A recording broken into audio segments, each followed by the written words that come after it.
నువ్వు ఇలా ఆలోచిస్తుంటే పోయినా అమ్మ రాదు. అలా అని మర్చిపోయి ఉండలేంగా? లేదండి, ఆవిడ చాలా అదృష్టవంతురాలు. ఆవిడ జీవితంలో ఏది సాధించాలనుకుందో అది సాధించుకోగలిగింది. అవసరమైతే దేశం కోసం తను పెట్టే పోవాలనుకుంది. అలాగే జరిగిందనుకుంది. ఆ ఆనందంతోనే కన్నుమూసింది.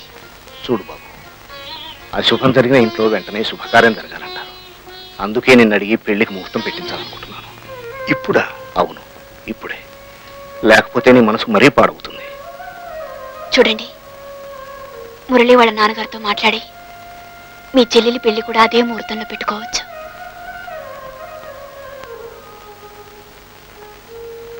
నాన్న ఆయన వచ్చారు. ఆయన వచ్చారు. వచ్చారా వచ్చారా? ఐస్ క్రీమ్ తెచ్చారా? నువ్వు ఆగమ్మా, ఐస్ క్రీమ్ పంపించాక తెస్తాడు. ఆగు.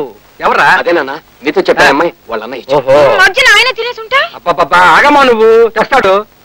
చూడు ఒరే, నేను ఆయనతో మాట్లాడతాను, ఆయన నాతో మాట్లాడుతుంటాడు. మధ్యలో నువ్వు మాట్లాడమంటే మధ్యలో నేను వచ్చేస్తాను. జాగ్రత్త. నాకు లేట్ అవుతుంది. నా ఐస్ క్రీమ్ దీన్ని పట్టుకురా కాసేపు, నేను వెళ్తాను. పెళ్లి సంబంధం కోసం వచ్చారు. నమస్కారం అండి.